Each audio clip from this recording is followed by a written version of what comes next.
विधानसभा निवडणुकीबाबत मनोज जरांगे पाटील यांनी मोठं विधान केलंय। सत्तेत गेल्याशिवाय आता आमच्याकडे पर्याय नाही असं जरांगे पाटलांनी म्हटलंय। त्यामुळे आगामी निवडणुका लढणार हे आता जवळपास स्पष्टपणे जरांगे पाटलांनी सांगितलंय। तर दुसरीकडे संजय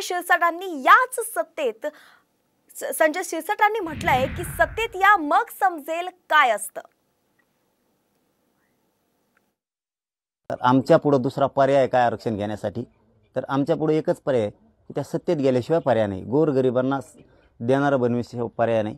हे आमच्या पुढचं पर्याय आहे, त्याला नाविलाज आहे। तर आता मागतोय द्याना तुम्ही 1 वर्ष झालं, मग दुसरा पर्याय काय?